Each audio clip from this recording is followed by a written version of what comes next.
Nós te agradecemos, bendito Senhor, por estarmos aqui diante da Tua Palavra. Confiamos que a Tua Palavra tem poder em si mesma para falar conosco, para nos ensinar, mas também para nos modificar, para fazer morrer aquilo que não é da Tua vontade, daquilo que é humano, e para fazer ser edificado aquilo que vem de Deus, do nosso próprio Senhor Jesus Cristo. Cremos, ó Senhor, confiamos que essa palavra é suficiente para que nós sejamos vencidos por Ti e sejamos levados a uma posição de adoração, de reverência e de sabedoria do alto, ó Senhor.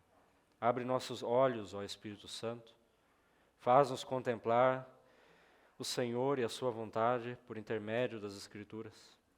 Faz-nos perceber a santidade, a natureza eterna dessa palavra. Tu que és mestre, ó Espírito Santo, ensina-nos. Conduz-nos na palavra, livra-nos da doutrina de homem e conduz-nos segundo a santa doutrina do nosso Senhor. Guarda-nos nesse tempo, livra-nos da distração, do cansaço, da falta de interesse. Dá-nos foco, ânimo e interesse por esta palavra, ó Senhor. Faça-se a Tua vontade. No nome de Jesus Cristo, nós te oramos. Amém. Abra em Isaías, capítulo 58, e deixe aberto também Neemias, capítulo 3.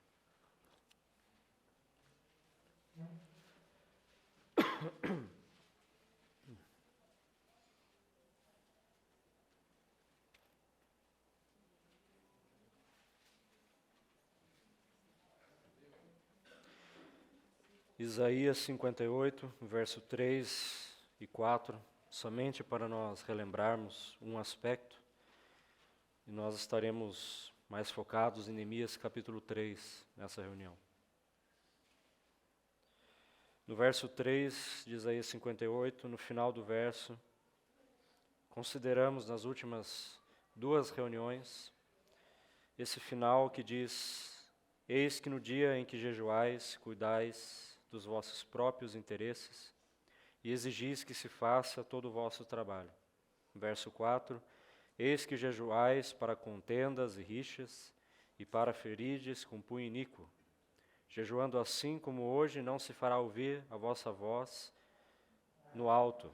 Verso 12, os teus filhos edificarão as antigas ruínas, levantarás os fundamentos de muitas gerações e serás chamado reparador de brechas e restaurador de veredas, para que o país se torne habitável.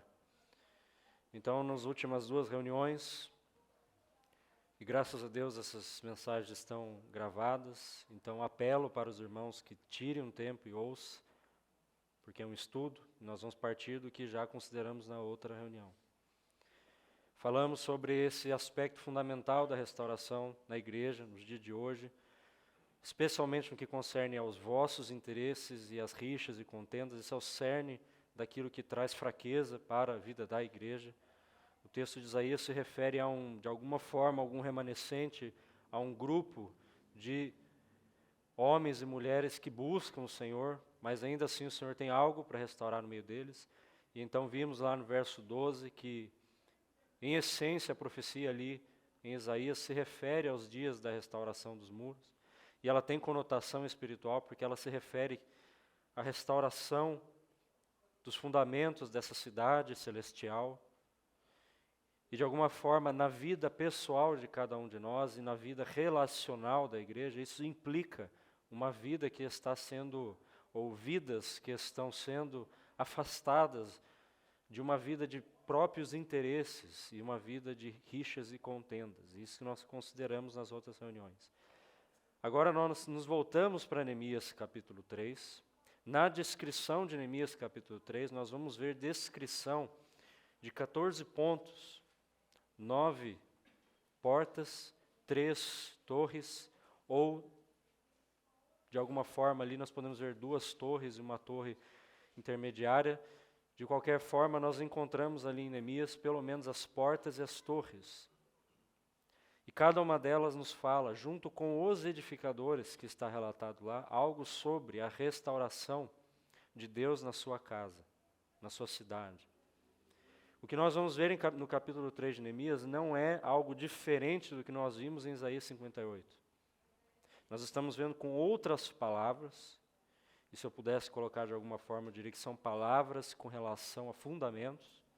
Nós vamos ver os fundamentos essenciais da muralha, da cidade do Senhor, que está relacionado com os 14 pontos de Isaías 58, que está relacionado com as bem-aventuranças de Mateus 5, que está relacionado com o que nós acabamos de ler, que o Senhor precisa, urgentemente, resolver e busca resolver na sua igreja. Esse aspecto daqueles que o amam, mas ainda amam para os próprios interesses e ainda praticam rixas e contendas. Então nós não estamos vendo nada diferente. Agora, relacionar 14 pontos de Isaías, 7 bem-aventuranças e 14 pontos em Neemias não é uma tarefa que nós vamos fazer em uma hora de reunião. Então carece sim de alguma devoção particular de cada um, de buscar abrir os textos e pôr essas coisas juntos e orar para que o Senhor traga o entendimento. Porque realmente são muitos pontos. Eles formam um quadro só. E se o Senhor abrir nossos olhos para enxergar o quadro, nós vamos ser tomados, transbordados de ensino e de doutrina para nossas vidas. Mas isso não nasce de um tempo particular. Me permito fazer um paralelo muito simplista antes de nós iniciarmos. Mas no contexto da vida da aula, de professor, nós falamos que estudar é uma coisa e ter aula é outra. A aula é aquilo que você faz, você vai lá para uma sala de aula, alguém fala e você ouve, aquilo é aula, aquilo não é estudar.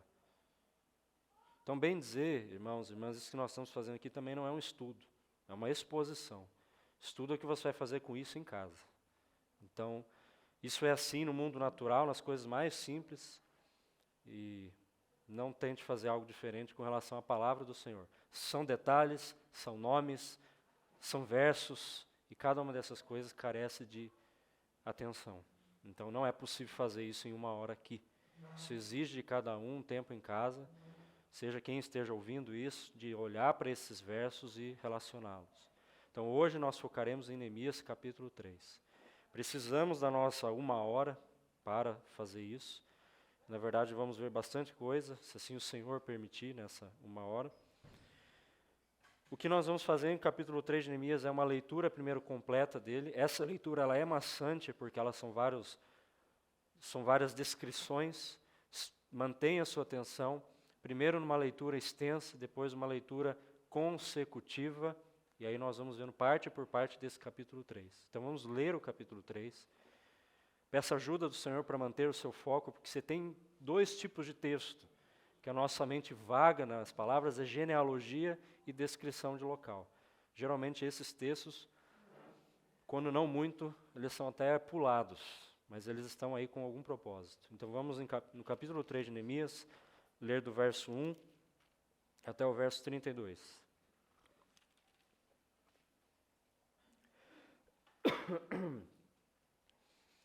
Então se dispôs Eliasibe, o sumo sacerdote, com os sacerdotes, seus irmãos, e reedificaram a porta das ovelhas. Consagraram-na, assentaram-lhe as portas, e continuaram a construção até a torre do Sem, e a torre de Hananel. Junto a ele edificaram os homens de Jericó, também ao seu lado edificou Zacur, filho de Inri. Os filhos de Racená edificaram a porta dos peixes, colocaram-lhe as vigas e lhe assentaram as portas com seus ferrolhos e trancas. Ao seu lado reparou Meremote, filho de Urias, filho de Cós, junto deste reparou Mesulão, filho de Berequias, filho de Mesesabel, a cujo lado reparou Zadok, filho de Baaná. Ao lado destes repararam os tecoitas. Os seus nobres, porém, não se sujeitaram ao serviço do Senhor, do seu Senhor. Joiada, filho de Pazéia, e Mesulão, filho de Besodias, repararam a porta das ovelhas, porta velha, perdão. Colocaram-lhe as vigas e lhe assentaram as portas com seus ferrolhos e trancas.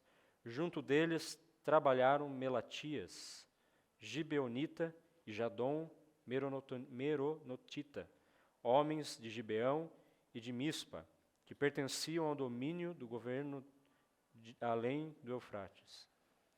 Ao seu lado reparou Uziel, filho de Araías, um dos ourives, junto dele Ananias, um dos perfumistas, e restauraram Jerusalém até ao muro largo. Junto a estes trabalhou Refaías, filho de Ur, maioral da metade de Jerusalém. Ao seu lado reparou Gedaías, filho de Arumaf, defronte da sua casa. E ao seu lado reparou Atus, filho de Asbeneias. A outra parte reparou Malquias, filho de Arim, Assub, filho de Paate Moabe, como também a Torre dos Fornos. Ao lado dele reparou Salum, filho de Aloés, maioral da outra metade da parte de Jerusalém, ele e suas filhas. À porta do vale reparou Anum e os moradores de Zanoa. Edificaram-na e lhe assentaram as portas com ferrolhos e trancas e ainda 1000 côvados de muralha até a porta do monturo. À porta do monturo reparou-a Malquias, filho de Recabe, maioral do distrito de Bet-Aquerem. E a edificou e lhe assentou as portas com os seus ferrolhos e trancas. À porta da fonte reparou a Salum, filho de Colrosé, maioral do distrito de Mispa. Ele a edificou e a cobriu e lhe assentou as portas com seus ferrolhos e trancas. E ainda o muro do açude de Selá, junto ao jardim do rei, até aos degraus que descem da cidade de Davi. Depois dele reparou Neemias, filho de Asbuque, maioral da metade do distrito de Bet-Zur, até defronte dos sepulcros de Davi, até ao açude artificial e até a casa dos heróis. Depois dele repararam os levitas, Reum, filho de Bani, e ao seu lado Razabias, maioral da metade do distrito de Keila. Depois dele repararam seus irmãos Bavai, filho de Henadad, maioral da metade do distrito de Keila. Ao seu lado reparou Ezer, filho de Jesua, maioral de Mispa, outra parte defronte da subida para a casa das armas, no ângulo do muro. Depois dele reparou com grande ardor Baruque, filho de Zabai, outra porção, desde o ângulo do muro até a porta da casa de Eliasibe, o sumo sacerdote. Depois dele reparou Meremote, filho de Urias, filho de Cós, outra porção, desde a porta da casa de Eliasibe até a extremidade da casa de Eliasibe. Depois dele repararam os sacerdotes que habitavam na campina. Depois repararam Benjamim e Hassub de fronte da sua casa. Depois deles reparou Azarias, filhos de Maazéias, filho de Ananias, junto à sua casa. Depois dele reparou Binuí, filho de Henadad, outra porção, desde a casa de Azarias até o ângulo e até a esquina. Palau, filho de Uzai, reparou de fronte do ângulo e da torre que sai da casa real superior, que está junto ao pátio do cárcere. Depois dele reparou Pedaías, filho de Parós, e os servos do templo que habitavam em Ofel, até defronte da porta das águas para o oriente até a torre alta. Depois repararam os tecoitas, outra porção, de fronte da torre grande e alta, e até o muro de Ofel. Para cima da porta dos cavalos repararam os sacerdotes, cada um defronte de sua casa. Depois deles reparou Zadok, filho de Imer, defronte de sua casa. E depois dele Semaías, filho de Secanias, guarda da porta oriental. Depois dele reparou Ananias, filho de Selemias, e Anum, o sexto filho de Zalaf, outra porção. Depois deles reparou Mesulão, filho de Berequias, defronte da sua morada. Depois dele reparou Malquias, filho de Ourives, até a casa dos servos do templo e dos mercadores, defronte da porta da guarda, até ao eirado da esquina. Entre o eirado da esquina e a porta das ovelhas, repararam os ourives e mercadores. Irmãos, a leitura foi proposital, porque se tem uma coisa que talvez nos parece nessa leitura é exaustão, no mínimo, detalhes e repetições também. Irmãos, a palavra do Senhor, ela é santa, não tem uma vírgula por um acaso. Nós não temos capacidade, sem o Espírito Santo, de explorar tudo que uma porção dessa tem para nos dizer, mas algumas coisas nós vamos explorar. Porém, se nós estamos falando de restauração da cidade santa do Senhor, irmãos, isso não é um assunto trivial. E não é um assunto de só menos. Também não é um assunto simples. E também não é um assunto que você estuda ou medita ou considera em algumas reuniões e acabou. O nível de detalhes e de exaustão de um capítulo inteiro aqui já nos mostra que se vamos falar de alguma coisa relacionada a Deus restaurar algo na sua igreja, na sua cidade, então leve a termo que isso é algo exaustivo, detalhista e profundo. Se esse texto traz exaustão, então não faz sentido que quando falamos do próprio propósito de Deus, tenhamos a sensação de completude em algumas reuniões. Se isso aqui nos parece difícil de entender, seria estranho que numa exposição quanto à obra do Senhor, parece tão simples de entender, tão trivial. 2, 3 livros que lemos, 5 anos ouvindo a palavra, e já começamos a achar que temos bastante conhecimento. Diante de uma porção dessa, minha sensação é que uma vida não é o suficiente para esbarrar em todos os aspectos da restauração do Senhor.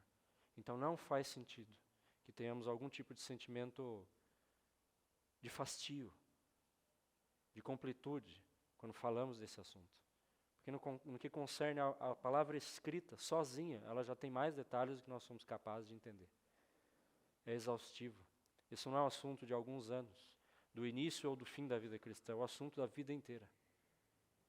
E quando eu e você partirmos, se o Senhor não retornar, uma nova geração vai ouvir a mesma coisa. E assim tem sido por gerações. Porque não se exaure este assunto, irmãos e irmãs. Então que essa exaustão que você teve ouvindo essa leitura sirva para trazer um alerta nos nossos corações. Se eu e você já temos às vezes uma sensação de pleno entendimento das coisas, ponha-se diante do Senhor, porque não faz sentido. Tudo que o Senhor dá ainda é um pouco. E tudo que o Senhor dá para um indivíduo ainda é pouco, comparado ao que Ele tem dado para a sua igreja. A fim de compreender qual é a altura, a largura e a profundidade, mas em qual meio? Com todos os santos. Então, quando nós tocamos em textos como genealogias, como descrições, esses textos eles têm um propósito. E eles nunca são textos em um contexto individual. Genealogia fala de uma longa geração, de uma longa família. E essa descrição fala de um povo, de uma cidade, com muitas torres, com muitas portas. Então, no que concerne a vida cristã, diante da palavra do Senhor, a profundidade dela é num contexto coletivo. E essa exaustão que cada um sentiu aqui, devia ser um motivo de pensar, Senhor, eu sei tão pouco ainda. E não, Senhor, já estou cansado de ouvir sobre isso. Agora, esse não é o mais central do nosso tempo de meditação. Não sei o quanto cada um já leu ou não esse verso. Então, essa leitura nos ajuda a perceber que existem padrões repetidos e alguns deles que eu quero deixar aqui, não é o foco, talvez nós vamos falar deles depois, em outro momento, primeiro, frequentemente vai aparecer, quando fala de portas, assentaram nas portas ferrolhos e trancas. Ferrolhos e trancas são feitos de ferro. E nós vemos em Esdras a ausência da presença do elemento ferro na época de Zorobabel, quando ele está edificando o templo. Quando nós vamos ler Crônicas, nós vamos ver a ausência da presença de ferro na edificação do templo. Ferro, trancas e ferrolhos não é um tipo de elemento que você encontra na edificação do templo, mas é o elemento que nós encontramos primordial, em repetição aqui, na edificação dos muros. Porque ferro fala de força. A palavra do Senhor diz que o ferro a tudo esmiuça. Está falando de governo, está falando de poder, está falando de determinação da parte do Senhor. O templo, o lugar do templo, a edificação do templo, nós não encontramos trancas e ferrolhos. Nós encontramos isso nas portas. Então esse é o primeiro detalhe, eu não vou explorar ele mais a fundo hoje, mas já leve isso para consideração, porque nós lemos várias vezes a mesma frase. Ferrolhos, trancas e ferros. A outra coisa que nós lemos enfaticamente aqui, junto com todas as edificações, são nomes. E nós vamos nos debruçar um pouco nesses nomes, porque nós temos uma descrição detalhada de nomes que estão fazendo parte dessa restauração. Isso não é trivial, isso não é de só menos. Isso traz um grande ensino quanto ao que está sendo feito aqui. E se nós pensarmos que nós somos os interessados em participar da restauração do Senhor, então os nomes fazem muito sentido e importância para nós. Porque se nós queremos extrair alguma coisa sobre o povo que edifica o muro, nós podemos olhar para os nomes. E nós já vamos ver alguma informação, algum ensino sobre quem são aqueles que estão edificando. E uma coisa que também vou ressaltar já de início, é que muitos desses nomes aparecem em Esdras, e muitos desses nomes são nomes de homens e famílias que saíram da Babilônia com Zorobabel.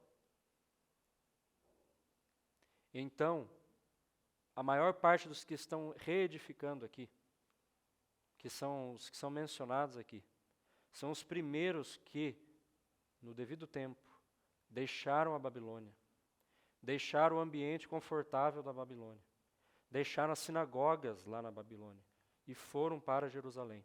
E nós lemos que Neemias recebe de Anani uma porção de informação que diz que esses estavam vivendo em grande miséria na província.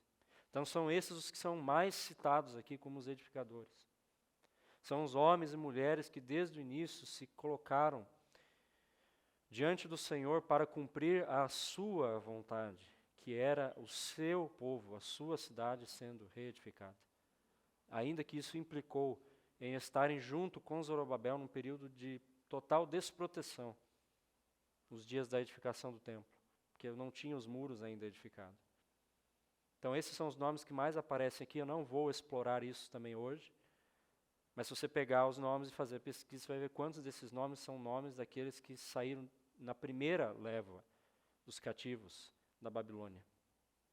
E a história nos mostra que muitos, depois do período canônico aqui da Bíblia, ainda saem da Babilônia e voltam para Jerusalém quando ela já está reedificada, mas eles não tiveram parte no processo da reedificação dos muros. Na verdade, eles só saíram da Babilônia quando eles viram que a cidade agora era habitável. Mas eles não reedificaram muro nenhum. E provavelmente são os primeiros que trouxeram problemas e que vai gerar um quadro ao de Malaquias. Os oportunistas, que esperaram aparecer uma cidade esbelta para eles irem lá e habitarem.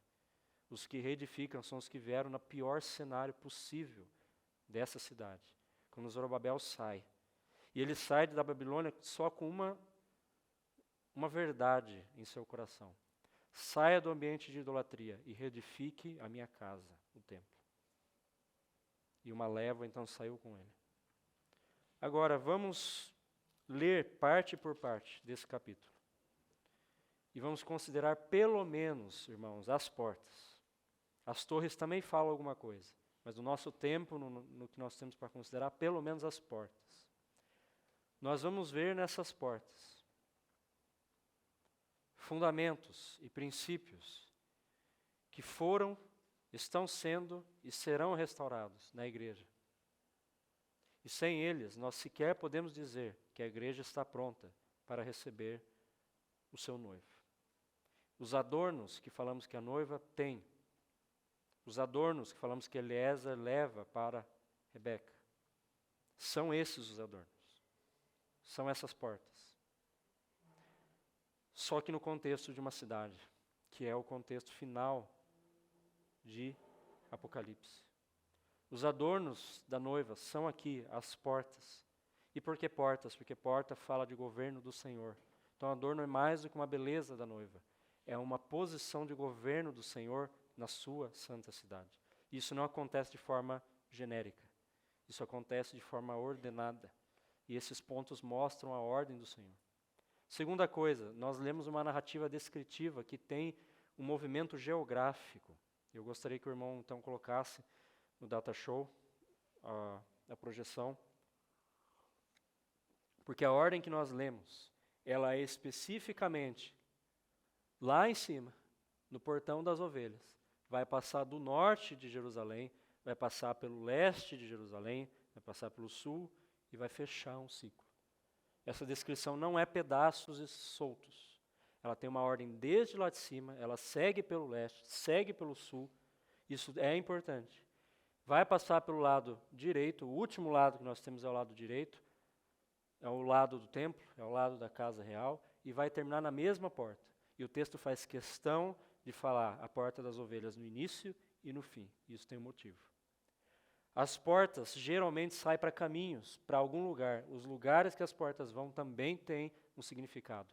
Então nós estamos lendo, irmãos, um relato do início, do norte de Jerusalém, leste, sul e oeste, ou oriente de Jerusalém. É isso que nós lemos aqui, no capítulo 3. Essa sequência segue essa forma. Você pode pegar qualquer mapa, pesquise mapa de Jerusalém, na época de Neemias, e você vai ler nos textos e vai encontrar, então, que a ordem é exatamente essa.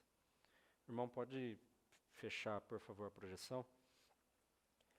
Vamos começar a leitura tendo em vista isso. Talvez não pode até projetar de novo. Buscando entender quais são essas portas. Então, verso 1. Então se dispôs Eliasibe, já comentei na outra reunião, Eliasibe é sumo sacerdote, como está aí, com os sacerdotes, seus irmãos, e reedificaram a porta das ovelhas. Primeira porta que aparece. E também é a última porta que é mencionada. Ela fecha o ciclo. Irmãos, talvez seja a porta mais simples de encontrar significado. Realmente é a porta mais simples de se encontrar significado. E é a mais importante, mas talvez não por um motivo que nós pensamos. E o significado dela está em João, capítulo 10, verso 7. E eu vou falar o verso, por causa do nosso tempo. Eu, diz o Senhor Jesus, eu sou a porta das ovelhas. Exatamente dessa forma está escrito. Eu sou a porta das ovelhas. Agora, não é necessário reedificar o Senhor. Seria um grande absurdo. Mas o que essa porta está nos falando? Quando os sacerdotes estão reedificando ela. Da posição central, primária, suprema do Senhor Jesus. Essa é a coisa mais importante, coisa com muitas aspas, e central, e primaz, e inicial da restauração dos muros. Eu sou a porta das ovelhas. Nós podemos, se der tempo, ler o texto. Ele é o centro, irmãos e irmãs. Não é o que ele fez, não é a igreja, não somos nós, é ele. E ele, como centro, isso sendo restaurado na vida da igreja, então a igreja está junto com ele. E aí nós temos o que o irmão lembrou, Cristo e a igreja. Mas Cristo e a igreja começa por Cristo, não pela igreja. O foco, e alguns dizem que a porta das ovelhas aqui é a restauração da centralidade da obra de Cristo. A obra de Cristo tem importância por causa de Cristo. E a nossa salvação tem importância por causa de Cristo. A justificação pela fé tem importância por causa de Cristo. Ela é o início da nossa história, mas ela não é o ponto principal. O ponto principal é aquele que nos justifica. Por isso que inicia-se e termina com a porta das ovelhas. Ele é o centro. Gostaria muito de ler o verso de João, talvez daqui a pouco nós podemos ler este verso. Vamos seguir, e se der tempo nós lemos. Quando nós avançamos no verso 2, na verdade no verso 1 mesmo, nós temos a torre do 100 e a torre de Hananel. Torre de Hananel está junto com a torre do 100. Hananel significa graça ou gracioso. Significa Deus é gracioso. Quando você coloca a torre de Hananel com a porta das ovelhas, nós temos Cristo, o centro. Cristo, o Deus eterno. Mas agora nós temos a obra de Cristo. Como? Deus é gracioso. Irmãos, a justificação pela fé é graça. Se Deus não fosse gracioso, nós não teríamos sido justificados. Nós fomos justificados porque Deus é gracioso. Nós não fomos justificados porque era por certo ser justificados. Irmãos, e graças a Deus pelo eterno propósito de Deus, mas isso não muda o fato do que no que concerne a justiça de Deus, nosso lugar sempre foi, desde Adão, da sua queda, o inferno. Se não fosse a graça do centro de todas as coisas, que é Cristo, nós não teríamos sido salvos. Sim, é verdade que a igreja está no coração de Deus desde sempre. Ele não ia permitir a sua humanidade ser perdida. É um fato isso. Mas isso não devia causar nenhuma jactância no nosso coração, Porque da nossa linhagem de Adão, nós somos terríveis, rebeldes e malditos. Se não fosse pela graça de Cristo, nós não teríamos sido salvos. Isso não é trivial. Tornou-se trivial no meio da cristandade, e não é trivial. E precisa ser restaurado. Já foi restaurado historicamente, mas ainda está sendo restaurado. Porque aqui é uma questão de experiência das muitas assembleias que se reúnem como a igreja de Cristo. E o Senhor sabe a medida que isso tem muitas vezes sendo perdido no meio dos seus santos. E isso precisa ser fundamental. Então a torre de Hananel, torre do Deus é gracioso, do lado da porta das ovelhas, e ele é a porta das ovelhas. Verso 3, nós temos então a menção da porta dos peixes, ou porta do peixe. Ela é, então, edificada por Racená. E a porta dos peixes, ela dá acesso, como nós víamos no Massa, ao mar de Tiberíades, ou mar da Galileia, quando ia ser posteriormente chamado. E esse mar da Galileia, o mar de Tiberíades, ele é mencionado várias vezes nos evangelhos, mas especificamente 2 vezes o mar de Tiberíades é mencionado quando Jesus fala ou expõe, ensina num barco. E a outra vez está quando Pedro diz, vou pescar.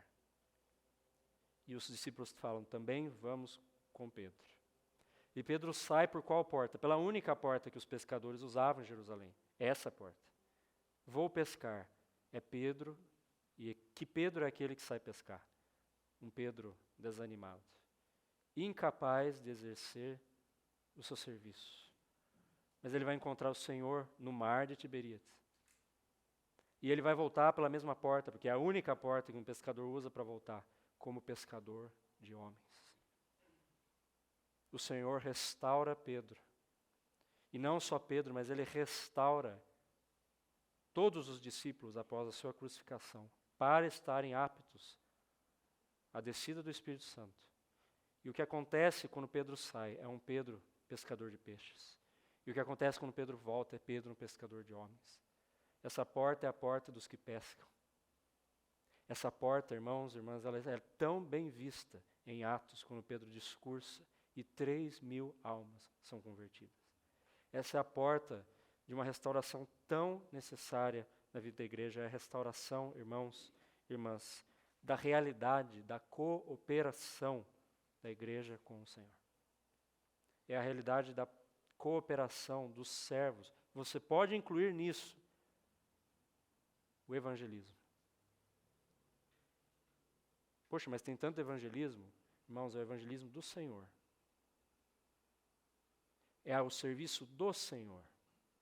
É o que Deus enxerga necessário nos seus discípulos. É quando a igreja diz, vou pescar, vou viver a vida cristã. E o Senhor precisa vir e restaurar. Você não vai viver a vida cristã. Você vai cooperar comigo, porque é para isso que a igreja está nessa terra, até hoje.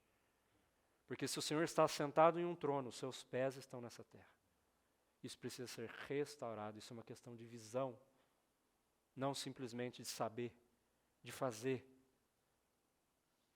É uma porta, é um ponto de governo na muralha da cidade de Deus, que não é trivial, irmão, nada do que nós vamos ver hoje é trivial, é simples. Isso o Senhor já resolveu, será que resolveu? Aqui, lá, na sua igreja como um todo? Porque isso aqui é algo que carece de visão, de restauração. Foi restaurado e está sendo restaurado. O primeiro lugar que nós vemos a igreja atuando nisso é Atos. Mas será que nós vivemos ao longo da história da igreja a realidade de Atos? Já vi muitas cabeças abanando não. Está tudo certo com isso? Não. Em qual medida o Senhor conhece em cada assembleia que constitui a sua igreja? Ignorar isso é tirar uma porta. A porta em que passou um discípulo do Senhor, desanimado, desinteressado, até consolado, mas desanimado. E voltou um Pedro, que foi o primeiro portador da voz do Espírito Santo nos dias de Atos. Um Pedro que diz, tanto faz, sai pela porta dos peixes. E um Pedro que volta, e mesmo sem o Espírito Santo, Ainda que muitos enfatizem o erro ali ou não, mas eu quero enfatizar algo com relação quando escolhe Matias. Ali Pedro já se levanta com a palavra do Senhor. Já existe algum ânimo, algum interesse no coração de Pedro. Quando ele lembra da morte de Judas, do cumprimento da profecia que está relacionada a Davi, já existe algum ânimo em Pedro que não existia quando Pedro passou por aquela porta. Mas ele volta animado pelo Senhor. Ainda falta a descida do Espírito Santo, mas há ânimo. Como você vê isso? Você vê 120 apóstolos esperando a descida do Espírito Santo. Ânimo. Essa restauração não é a restauração do meu serviço. É a restauração do desejo da igreja de cooperar com o Senhor. E no meio de tanto serviço, no meio da cristandade, às vezes falta o desejo de fazer algo realmente. Parece estranho, né? Mas no meio de tanta bagunça, às vezes faz falta um coração desejoso de ser cooperador do Senhor. Irmãos, eu não vou usar o termo cristianismo, porque para mim é ofensivo chamar o que se diz de cristandade cristianismo. Porque cristandade é uma cultura cristã, no qual muitos ímpios estão lá no meio, inclusive. Então que o Senhor restaure os seus servos, que foi por consequência do seu zelo chamados de cristão. Deus nunca chamou eles de cristão. Consequência do seu zelo. Então no meio da cristandade fala-se muito de serviço, mas o Senhor vai restaurar na sua igreja, não na cristandade. Isso, o aspecto da porta dos peixes. Próxima porta que nós vemos, então, é a porta velha, está no verso 6. Essa porta velha nós temos aí, então, a presença de Joiada, é o nome citado aí. Joiada, filho de Paseia, e Mesulão, filho de Bezodias, repararam a porta velha. Porta antiga, como está no original. O que nos diz essa porta? Essa porta usa o termo velha ou antiga exatamente igual a um termo que aparece em Jeremias, capítulo 6, verso 16. E em Jeremias 6:16 está escrito assim: perguntai pelas veredas antigas. E Jeremias vai falar mais de uma vez esse termo. Qual o significado desse termo? Voltem para os fundamentos. Voltem para a origem. O Deus de Israel fala: perguntai por aquilo que eu já dei, não pelo que vocês têm. Voltai às veredas antigas, aos fundamentos, às bases. Joiada significa Jeová conhece, Deus conhece. Paseia significa manco, caduco. Mesulão significa amigo, aquele que faz paz, aquele que compensa. E Bezodias significa no segredo, ou no conselho, ou no mistério de Deus. Isso significa, talvez um dos nomes mais lindos, Bezodias. Quando nós colocamos todas essas coisas junto, esses nomes, Joiada, Paseia, Mesulão e Bezodia, o nome dos edificadores e de seus pais, nós temos uma linda frase. E a frase é: Deus conhece o caduco. Ele faz a paz no seu mistério, no seu segredo. Deixe-me colocar de outra forma. Ele conhece o que é caduco, mas é Ele quem compensa, quem faz a paz no seu propósito, no seu mistério. Mistério é uma palavra muito utilizada no Novo Testamento. Por que caduco, irmãos e irmãs? Simples. Porque nós temos em Romanos 7:6, Paulo falando assim, que nós fomos resgatados de um serviço, de uma sujeição antiga, não mais para servir o que? Na caducidade da letra, mas na novidade de vida. E essa novidade de vida em Romanos 7:6 é o mistério de Deus. Então qual é a restauração da porta velha? Os fundamentos do coração eterno de Deus. Retornem para o coração de Deus. Não é nem para as doutrinas, nem para os ensinos, para o coração de Deus. A porta velha fala das veredas antigas, dos fundamentos, das bases. Fala do mistério do Senhor. Não mais como uma coisa da Bíblia, mas como a base, o fundamento. Se queremos derivar doutrinas, deriva-se do coração eterno de Deus.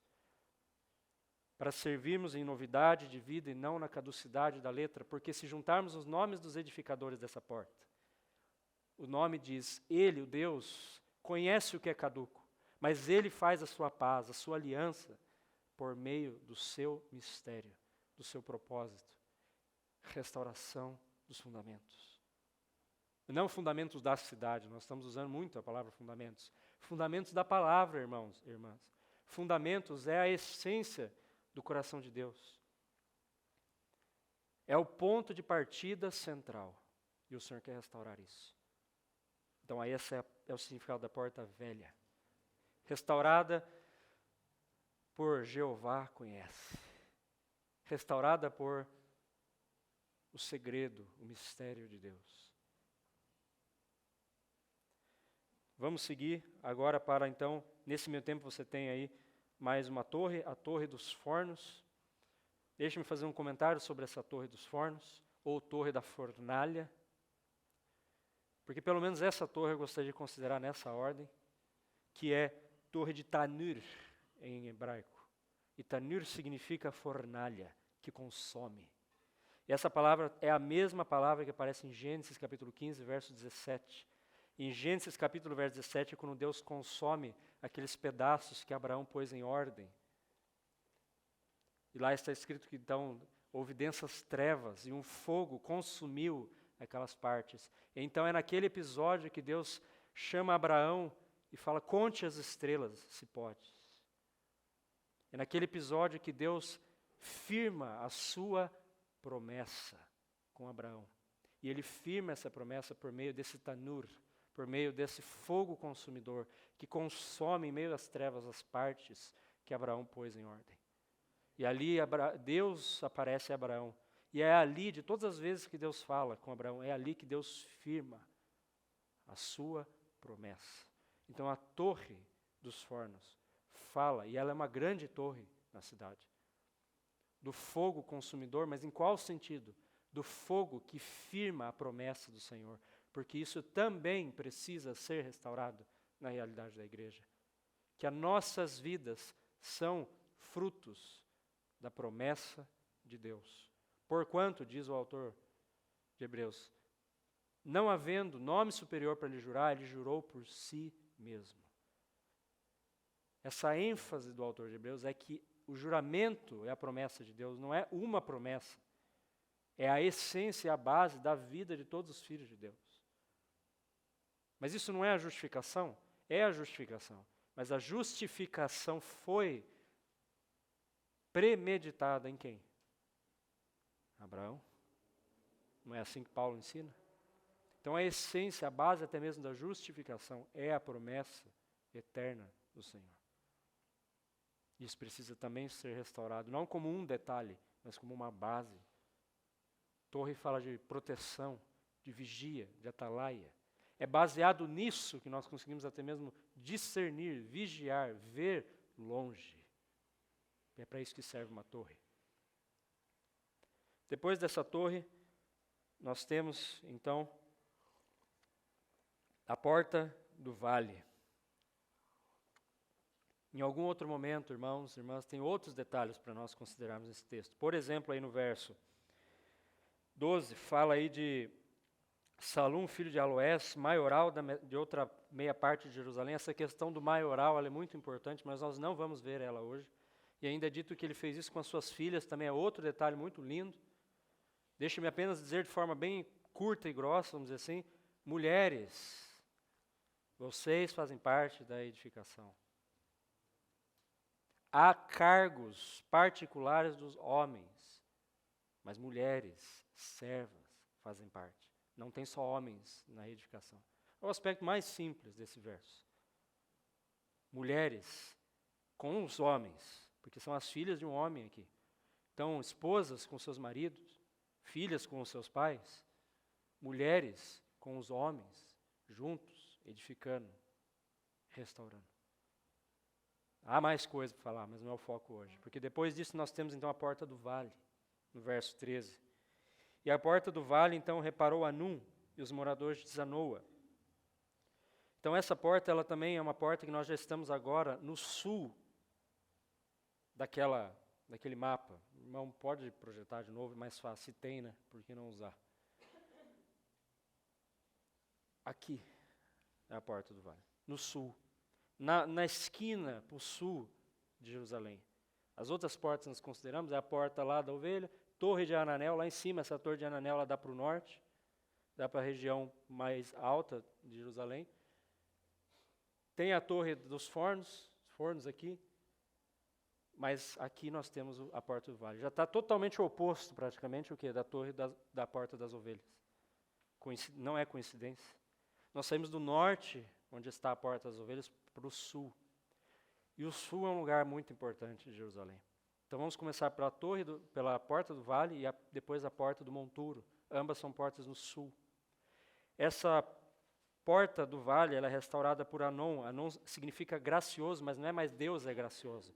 Anon significa recebeu graça.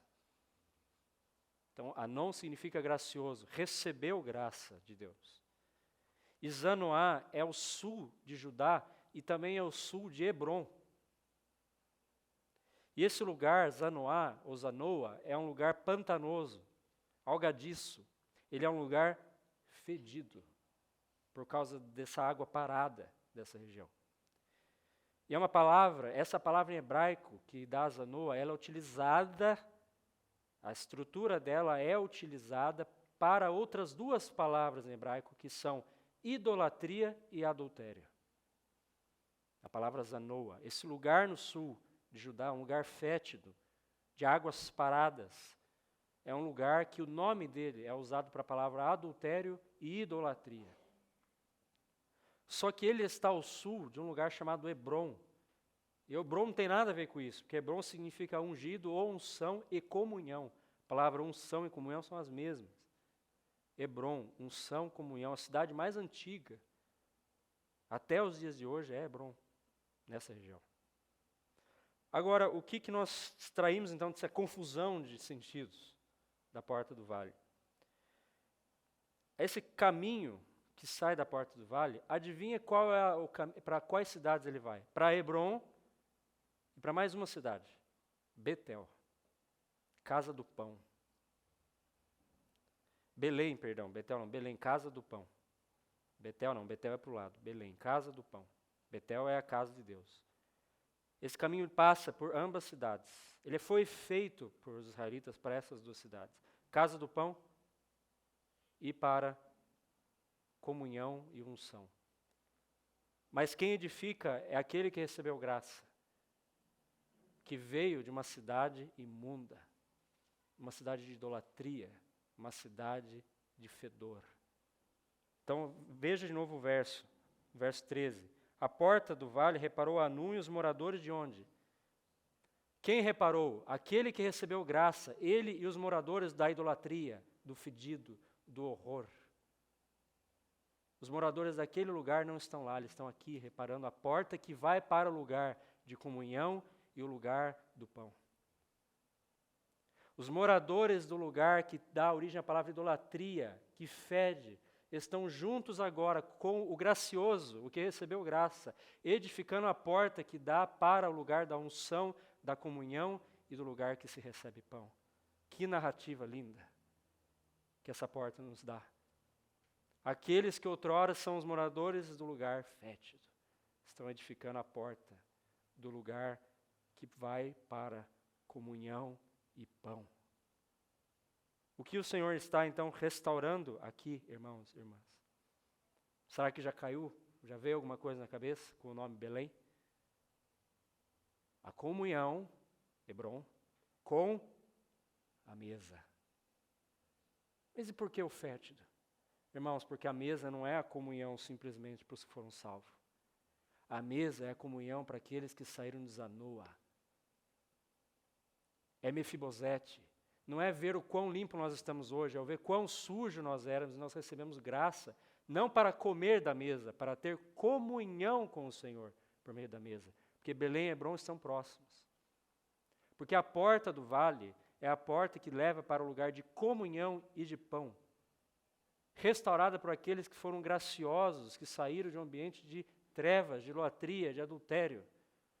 Essa é a restauração, irmãos, da realidade da comunhão da mesa. Não é a restauração da prática da mesa, que é feita em tantos lugares.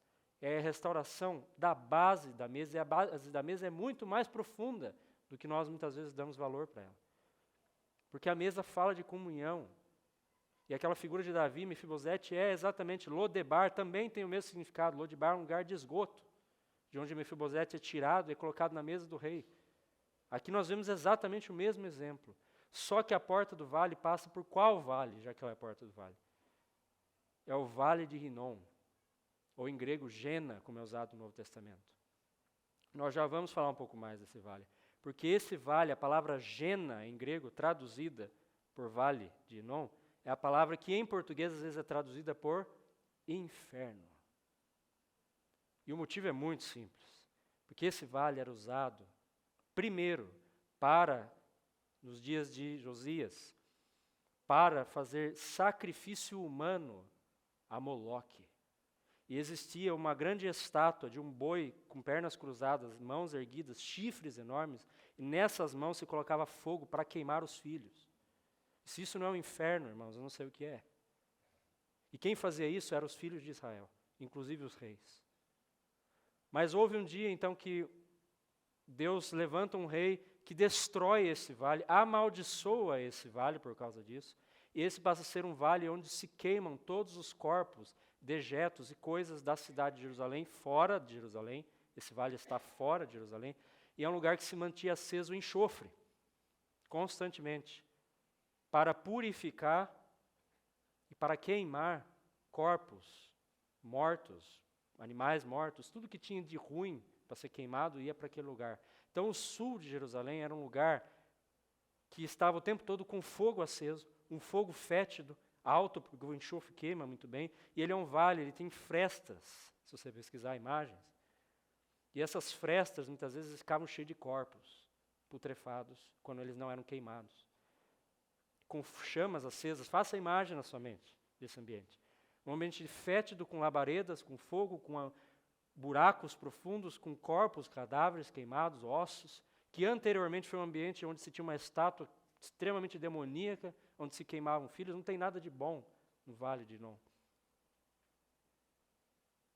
E é por esse vale que aqueles que saem de Jerusalém passam para ir para Hebrom e para Belém, porque ainda que eu ande no vale da sombra da morte. Esse texto se refere ao nosso Senhor, mas ele também se refere à experiência do salmista. O salmista, em particular, não tinha ainda presenciado esses dois eventos que citei, de Moloque e das queimas. Ainda não, mas esses dias aqui, esse vale é amaldiçoado. Então, para chegar em Hebrom e em Belém, se passa pela porta do vale, se passa pela porta da provisão, da comunhão com o Senhor, porque para chegar em Hebrom, para chegar em Belém, se pisa no vale da maldição. Num vale que muitas traduções, e eu acredito que é uma boa tradução, quando Jesus fala inferno, ele usa a palavra Gena em hebraico. Existe a palavra inferno, Hades. As portas do inferno não prevalecerão contra a igreja, é Hades, não é Gena. Mas a ideia que Jesus faz ali, ele lembra da figura desse vale para representar o que é o inferno.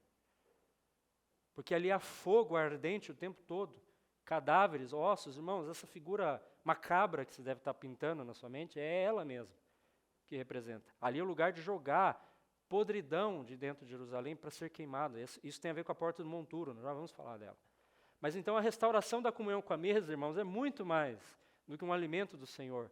É a provisão para pisar nesse vale, para chegar na comunhão. Porque a cidade de Jerusalém está edificada do lado desse vale. Por que esse vale? Deus quer um vale flamejante, cheio de ossos? É claro que não quer. Mas por causa do pecado de Jerusalém, por causa do pecado do povo de Deus, por causa daquele altar a Moloque, agora existe um lugar amaldiçoado. Existe um inferno do lado da cidade. Então, irmãos e irmãs, você goste ou não, todos nós vivemos a realidade do homem caído. Deus não planejou dessa forma, fomos nós que colocamos a humanidade nessa situação. E a consequência disso é que existe, de fato, muitas vezes, um ambiente infernal nessa terra, por causa do pecado. Não é que Deus quis assim, mas é assim que as coisas são. Essa porta é a restauração para nós vivermos nessa realidade.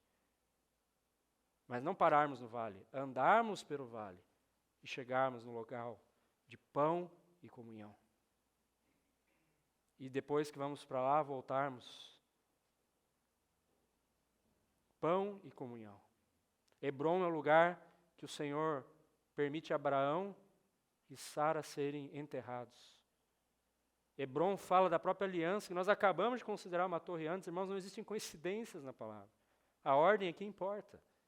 Nós falamos de uma restauração da promessa do Senhor, e agora nós vemos uma porta que se remete à comunhão de Hebrom, que é exatamente o monte relacionado à promessa que o Senhor deu a Abraão. Tendo a comunhão com o Senhor por intermédio da mesa restaurada, nós temos mais uma porta. E agora, irmãos, me permita passar um pouco, para a gente não perder essas portas. Porta do monturo. Verso 13 no final dela. Porta do monturo. Verso 14. Essa porta, quem reparou, é Malquias, filho de Recabe, maioral do distrito de Bet-Haquerem. Edificou, assentou a porta com seus ferrolhos e trancas. Repetido. Porta do monturo. Malquias significa Jeová é meu rei. Mas mais especificamente, até mais bonito no hebraico, meu rei é Jeová. É uma forma mais enfática. Meu rei é Jeová. Malquias. Recabe significa condutor ou cavaleiro. A ideia de alguém que conduz um animal. Condutor. Recabe. Bet-Haquem é a casa do vinhedo. A cidade famosa pelos vinhos. Interessante, nós saímos agora de Belém, casa do pão, e passamos agora para um dos homens aqui, que o nome significa, a cidade significa casa do vinhedo, casa do vinho. Uma cidade agradável, cheia de vinícolas nas encostas. Uma linda cidade, Bet-Haquem. Então nós temos Jeová é meu rei, Recabe, condutor, e Bet-Haquem, a cidade, onde está escrito aí no verso 14, que Recabe ele é o quê? Maioral dessa cidade, desse distrito. Ele é importante, é um dos governadores dessa cidade, desse lugar agradável. Agora, qual a porta que o maioral de uma das cidades mais agradáveis, porque vinho fala de alegria, vai edificar? A porta do lixo, a porta do escuso, a porta do dejeito, a porta do monturo. Por quê? Essa porta é a porta de Jerusalém que dá especificamente para a fissura ali do Vale de Inom. Essa porta é a porta usada pelos habitantes de Jerusalém para jogar tudo que tem de morto no Vale de Inom para ser queimado. É a porta em que se joga fora o que é morto para ser queimado. Que joga aquilo que é morto no lugar dos mortos. Que realmente é um ambiente de fogo ardente. Porque o Senhor não tem nada a ver com morte. Quem faz a reparação dessa porta? É o maioral de uma cidade agradável. E o filho aqui significa Jeová é meu rei. O que o Senhor está restaurando aqui, irmãos e irmãs, é a realidade experimental da cruz. Por quê? Porque os edificadores da porta onde se queima o que é morto fora da cidade são aqueles que abandonaram a cidade do prazer, da alegria, para edificarem a porta do lixo. Por qual motivo? Porque Jeová é o meu rei, porque Ele ordenou. E a cruz nada mais é do que isso, experimental, ela é isso. A cruz é a obediência absoluta ao nosso Deus, de tal forma que abandonamos a alegria das coisas, para que aquilo que é vil seja destruído. É a essência da cruz nas nossas vidas, irmãos e irmãs. Cruz nas nossas vidas exige obediência àquele que é o meu rei, porque rei, irmãos e irmãs, é governo. Obediência ao rei. Abrir mão dos prazeres. E morte daquilo, ou queimar aquilo que já está morto. O velho homem precisa ser crucificado. Isso não é um detalhe, isso é uma das portas de Jerusalém. E que porta difícil, que porta difícil do Senhor restaurar na sua igreja. Quantas coisas se diz igreja, mas totalmente aversas à palavra da cruz. A porta do monturo é por onde o lixo, a morte de Jerusalém vai ser jogada para ser queimada. E ela é edificada por aqueles que abandonaram o prazer, em obediência a Jeová é meu rei, e reedificaram essa porta. Isso é cruz na nossa experiência. Abrir mão dos prazeres, obedecer ao Senhor e por causa disso, uma carne crucificada. Porque lá é o lugar da carne. Irmãos, não tem lugar para carne que não seja realmente no vale de Hinom. Lá é o lugar dela, queimando. A carne pecaminosa, tem tudo a ver com o inferno e não com o Senhor. E todos nós temos a triste experiência do quanto essa carne nos leva para longe do Senhor. Sem essa porta, irmãos e irmãs, os cadáveres ficam dentro de Jerusalém. É a única porta que tem acesso ao Vale de Hinom facilmente para despejar esses cadáveres. A outra porta tem um caminho para Hebron. Essa porta não tem caminho nenhum. Ela foi feita com o propósito de jogar cadáver no Vale de Hinom para queimar só. Não tem caminho nessa porta. Os curiosos, por favor, vá e pesquise as fotos. Faço questão, façam isso. Para você entender o ambiente desse vale. Esse é o único propósito da porta. Irmãos, esse é o propósito da cruz experimental. É que o morto seja lançado para ser queimado, para que a obediência seja então vista. Mas ela não é a última porta dessa muralha. Tem mais portas ainda. E nós estamos andando numa sequência. Nós começamos vendo Jesus o centro, Cristo o centro, a graça de Deus por nós. E nós vamos caminhando, então, passando pela comunhão, passando pela provisão, passando pela comunhão com o Senhor pela mesa, passando por um vale, passando pela cruz, porque isso é impossível tocar na graça de Cristo, tocar na comunhão com a mesa e não, eventualmente, tocar na cruz. Mas tocando na cruz, nós vamos por mais uma porta agora. E qual é a próxima porta? Verso 15. A porta da fonte. E nós agora saímos do sul de Jerusalém e estamos indo para o oriente da muralha, ou o leste da muralha de Jerusalém. Então, irmãos, se puder projetar de novo, essa porta da fonte, ela se situa aqui. Não está tão longe da porta do monturo, mas está aqui. Já no lado oriental da muralha, a porta do monturo está aqui, o vale de Hinom está aqui. Pega toda essa parte, o vale de Hinom, e a porta do vale está aqui. Então essa porta sai para cá, a porta do monturo sai aqui, no meio do vale. Mas aí nós vamos para a porta da fonte. E o nome engana um pouco, porque essa porta ela está perto dos açudes, que são cheios pela fonte. A porta das águas, que é a próxima, está perto da fonte de Gihon. Porta da fonte, aí está então no verso 15. Reparou a Salum, filho de Col-Rosé, maioral do distrito de Mispa. Então ele a edificou e a cobriu, e aí o texto vai avançando. E ainda o muro dos açudes, ou açude de Selá, junto ao jardim do rei, até os degraus que descem da cidade de Davi. Então essa porta da fonte é essa porta perto dos açudes. É perto do tanque de Siloé, que está também nessa região. O que essa porta nos fala? A palavra Salum, o nome Salum significa retribuição. Col-Rosé significa que vê tudo, que tudo enxerga. Col-Rosé. Mispa, ou Mispa, existem vários Mispa no Antigo Testamento, não são o mesmo lugar sempre, porque Mispa significa torre de vigia, torre da vigilância, Mispa. Esse é o local dos açudes e das piscinas, que são cheias com a água da fonte de Gihon. Espero que os irmãos lembrem que nós já falamos um pouco do açude e da fonte. É um lugar de águas. É totalmente o oposto do Vale de Hinom, que é um lugar de fogo ardente. Nós já estamos num lugar de frescor, dos jardins do rei. E você sabe que que Cântico dos Cânticos vai usar um desses exemplos, é jardim fechado és tu. Aquele jardim é o jardim do rei, um jardim rico em águas, se refere na noiva. Isso tudo para trazer um contexto do que a porta da fonte nos fala. Ela fala, irmãos, esse lado do muro, o lado oriental, realmente é o último lado do muro, é o lado mais elevado. E nós vamos começar já por algo muito elevado. Essa porta da fonte, ela fala da retribuição à vigilância. Ela fala da retribuição aos que tudo veem. E o resultado disso é o quê? Piscinas. Aquele que tudo vigia. A retribuição é as piscinas, os tanques. Para que serve um tanque, uma piscina?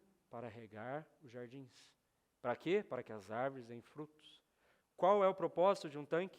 Reter a água de Gion em um ambiente seco, que ali não tem fonte nenhuma. Foi projetada com esse propósito. E nós falamos o que significa isso na experiência da igreja. Irmãos, o fluir do Espírito Santo é a fonte de Gion, mas a consequência do fluir do Espírito Santo é aquilo que a igreja tem produzido ao longo de séculos, com um propósito só: auxiliar e ajudar os santos a viverem nesse deserto. Livros, mensagens, serviço. Se a fonte flui, se ela flui, os açudes estão cheios. Os açudes só estão cheios em retribuição à vigilância, à visão. Irmãos, se você já leu algum de um livro bom, que realmente foi usado pelo Senhor na sua vida, ele só existe, livro bom, ele só existe por causa da vida de um servo vigilante. E a retribuição para o povo de Israel, para Jerusalém, para nós, é um açude. Ele é artificial. Mas se a fonte está fluindo, ele vai estar cheio.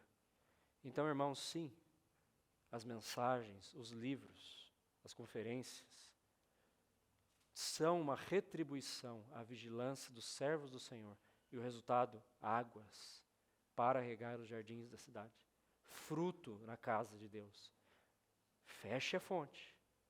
Cesse a vigilância. E você vai ter o quê? Uma piscina vazia. Tradição. Livros. Livros e mais livros. Mensagens e mais mensagens. Conferências e mais conferências. Que não servem de nada ou pouca coisa. Porque essas coisas são para o Senhor agradáveis, como retribuição aos servos vigilantes. Há homens que dão a sua vida, não por fazer um livro, mas ao Senhor, e a consequência é muitas vezes um livro. Bom, porque de livro ruim tem para dar, vender e alugar. Essas coisas, irmãos, se falar, é só um livro, é só uma conferência. Irmãos, se é só um livro, só uma conferência, então não tem nada a ver com a igreja.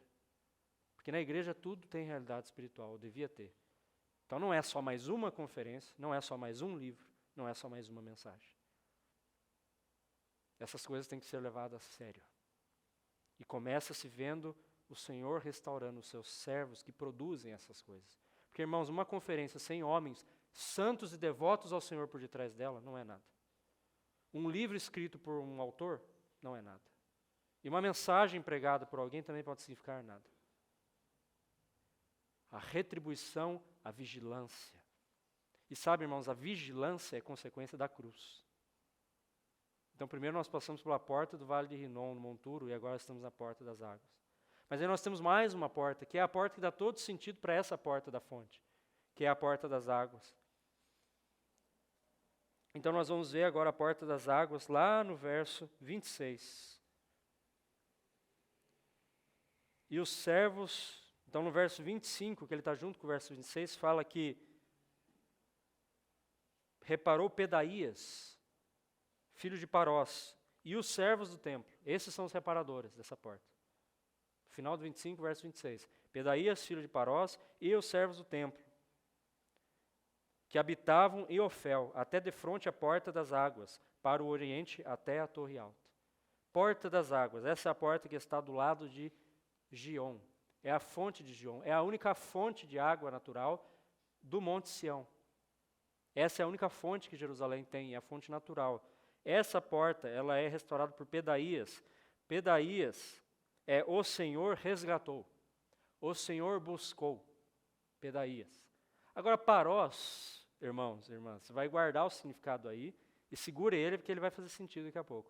Parós significa pulga. Animal que pula. Pulga. Parós significa um animal que ele não tem, ele está de animal em animal, pulando, pulando. Essa é a pulga. Que precisa de estar ali para sobreviver. Um animal que tem pouco tempo de vida útil, sempre pulando, pulando, pulando. Pulga. Não guarde isso, porque no primeiro momento faz o menor sentido. Parós. Agora nós temos os servos do templo. Irmãos, servos do templo, esse é um termo muito importante no Antigo Testamento, porque servos do templo não são os levitas e não são os sacerdotes. Você vai encontrar esse termo em números 2 vezes. Levita é levita, sacerdotes são sacerdotes dentro da tribo de Levi. Os servos do templo são servos do templo, eles não são levitas e sacerdotes. Eles são chamados, na verdade, em hebraico, essa palavra servos do templo, lá é em hebraico, nitimitas, ou nitiminas. Esses servos do templo são servos destinados aos levitas, ou destinados ao templo para auxiliar os levitas e os sacerdotes no seu ministério. Eles são serviçais do templo. E eles são contados junto com cantores, por exemplo. Mas os cantores são cantores.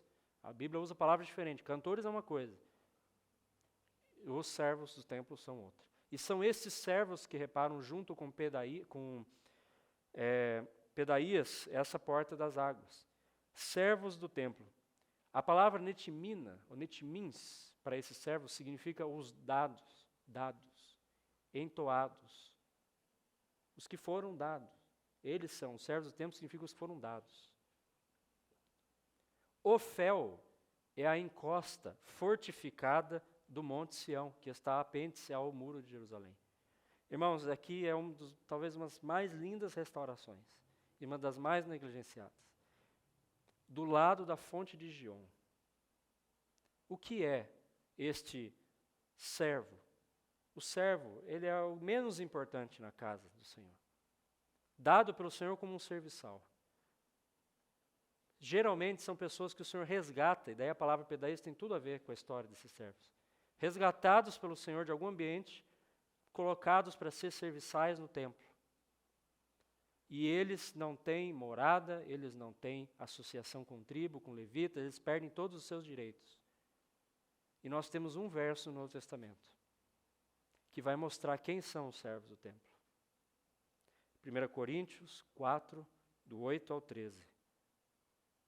Vamos abrir esse verso, eu quero que abra. Eu sei que estamos fora do tempo, irmãos. Por favor, é uma reunião para nós terminarmos isso. Porque se eu cortar no meio, vai ficar difícil de nós entendermos.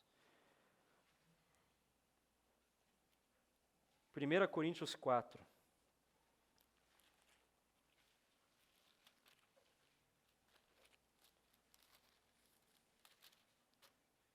Verso 8. Paulo diz assim: já estáis fartos, já estáis ricos, chegastes a reinar sem nós, sim, tomara reinasseis, para que também nós viéssemos a reinar convosco. Porque a mim me parece que Deus nos pôs a nós, os apóstolos, em último lugar, como se fôssemos condenados à morte, porque nos tornamos espetáculo ao mundo, tanto de anjos como de homens. Nós somos loucos por causa de Cristo, e vós sábios em Cristo. Nós fracos e vós fortes. Vós nobres e nós desprezíveis. Até a presente hora sofremos fome e sede e nudez, e somos esbofeteados e não temos morada certa. E nos afadigamos e trabalhando com as nossas próprias mãos. Quando somos injuriados, bendizemos, quando perseguidos, suportamos. Quando caluniados, procuramos reconciliação. Até agora temos chegado a ser considerado lixo do mundo e escória de todos. Eis aí a pulga. Um animal que não é considerado. Que recebe pouca provisão. Pula de lugar em lugar. Porque o termo pulga aqui, irmãos, no hebraico, essa palavra, ela é dada com o intuito de ressaltar o ato de pular e pular. Por isso que a palavra aqui é dada. Então a ideia aqui é pular, pular e pular. E servos do templo são os menos favorecidos. São tão desfavorecidos que muitos talvez aqui nem sabiam deles. Sequer lembra deles. O que o Senhor está restaurando na porta das águas? é o apostolado. Irmãos, o apostolado é sublime, é elevado, é específico. E é um serviço, mas é muito mais do que um serviço. E nem todos são apóstolos. Aliás, poucos são apóstolos na igreja do Senhor. A função do apostolado, do lado da fonte de Gion, e o que o Senhor está restaurando nessa porta das águas, é o ministério da palavra. Porque a única forma do Espírito Santo existir, atuar, fluir e ser reconhecido como fonte na igreja é por meio do ministério da palavra. E o ministério da palavra foi instituído por Deus e dado aos homens, chamados apóstolos. E os apóstolos não são homens que servem. Os apóstolos são escória, são pouco considerados, são os servos. Eles têm um único propósito: serem pisados para que a igreja caminhe. Então, irmãos e irmãs, pregar a palavra é uma coisa. O apostolado vai muito além disso. E o fato de nós nem conseguirmos fazer essa distinção hoje em dia já mostra que nós perdemos a realidade do apostolado. Se para você isso não faz muito sentido, ore ao Senhor, porque isso já significa que o seu entendimento sobre apostolado já está equívoco. Apostolado não é mais uma coisa, é a determinação do Senhor. No Novo Testamento, após a ida de Jesus aos céus, quando ele manda o Consolador, o ministério do Espírito Santo está intimamente associado ao ministério da palavra. Não existe ministério do Espírito Santo sem o ministério da palavra. E não existe ministério da palavra sem apóstolos. E se tivesse mais uma hora, eu provaria para os irmãos, nas Escrituras do Novo Testamento, que isso é assim. Quem banalizou o apostolado fomos nós. Mas aos olhos de Deus isso é santo.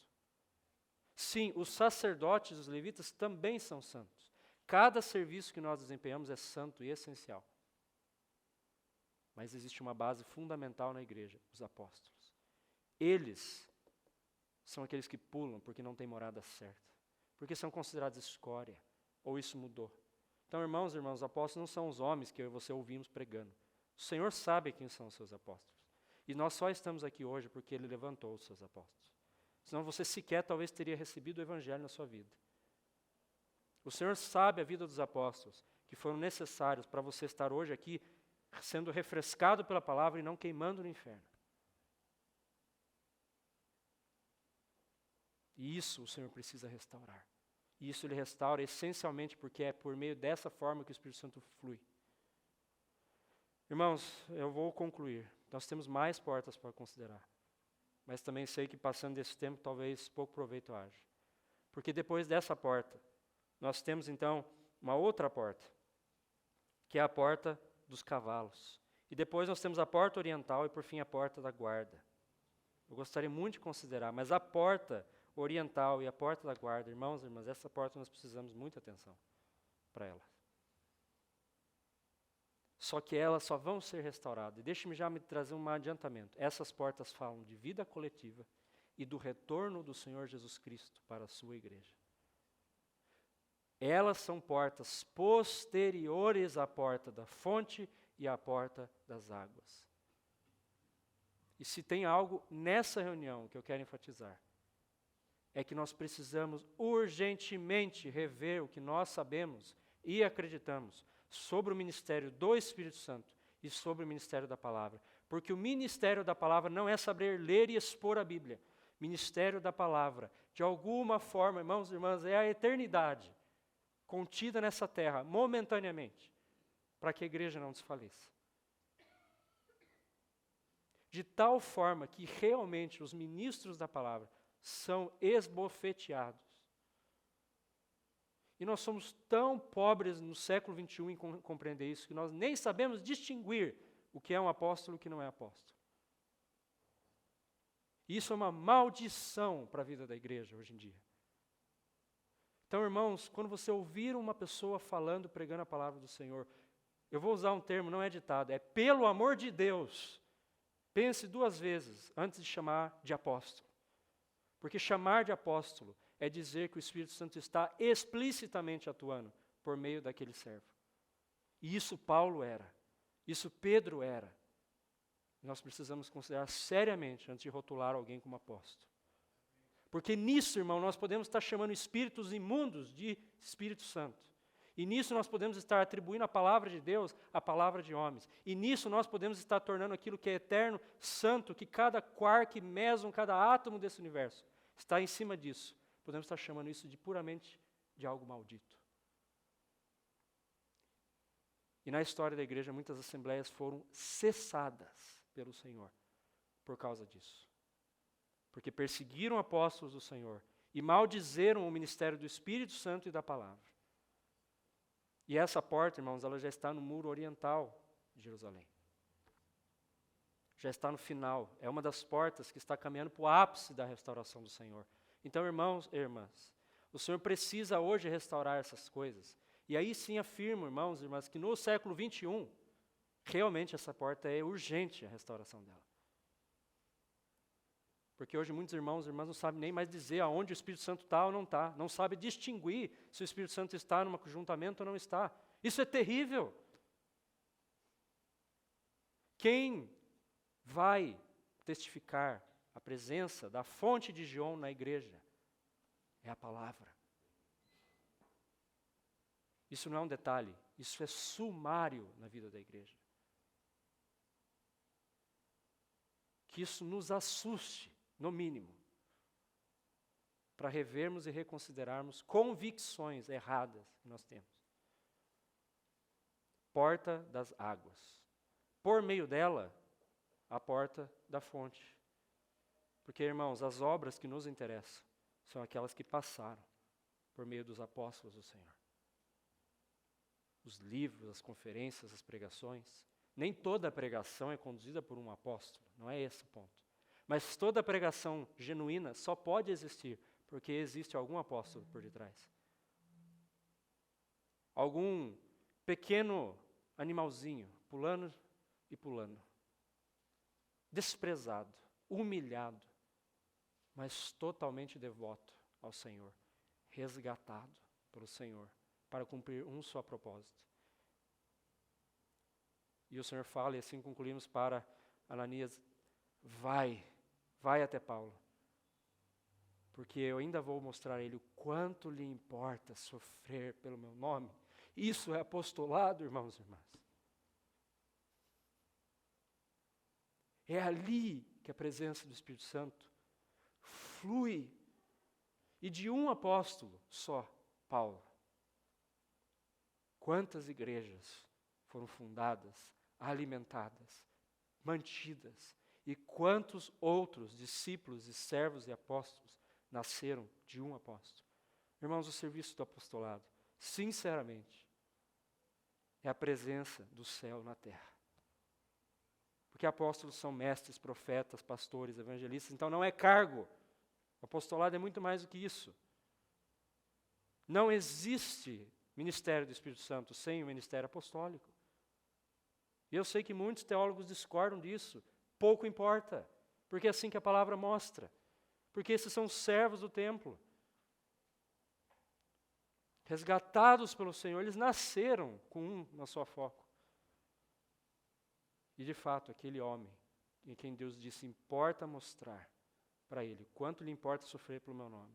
Ah, irmãos, não tem ninguém aqui, em lugar nenhum nessa terra, que possa contrariar que de fato Paulo foi a mão de Deus no céu, na terra. Os pés de Deus na terra é a igreja. Mas a boca do Senhor, muitas vezes, lá do trono, desce nessa terra, por intermédio dos apóstolos. E se o Senhor não restaurar isso, nós não vamos chegar à porta oriental. E a porta oriental fala do retorno do Senhor. Então, irmãos e irmãs, nós vamos passar séculos nessa terra, aguardando o Senhor retornar. E o Senhor olhando para a igreja, falando, onde está o fluir do Espírito Santo? Aonde estão os meus apóstolos? Então, irmãos, essa porta das águas e porta da fonte, por favor, Tire um tempinho essa semana para considerar isso. Me desculpem estender o horário, mas é esporádico. Desculpem por isso. Mas esse capítulo ele é elevado, de fato. Então, vamos concluir. Leve isso diante do Senhor. Estude isso diante do Senhor. E vamos continuar na próxima reunião e concluir, sim, essas portas. E finalizar, resumindo o que tudo isso significa, porque por enquanto são só portas. Mas nós vamos ainda, aguarde, nós vamos ainda, se o Senhor permitir, na próxima reunião, pôr essas coisas junto. E ver, sabe o que, irmãos? Quem é a Jerusalém celestial que desce do céu? Com todas as suas portas restauradas. Vamos orar e agradecer. Senhor, guarda-nos para meditar na Tua palavra. Faz-nos entender, rever os nossos conceitos, a nossa forma de pensar, de agir, Senhor. Abre nossos olhos, destapa nossos olhos. Ensina-nos a Tua palavra, purifica-nos da falsa doutrina e mostra-nos, Senhor, o que Tu quer mostrar, para que, acima de tudo, restaure a Tua igreja e volta, Senhor, e toma a Tua igreja nos Teus braços. Tu, ó noivo, ó herói, toma a Tua igreja nos Teus braços. Aquilo que falta restaurar, restaura, para que o Senhor volte. Ajude a cada um que está ouvindo isso, a meditar, a compreender o que está ouvindo e lendo, para que cada um de nós possa ser edificado. Despede em paz a cada um para suas casas. No nome de Jesus Cristo nós oramos. Amém.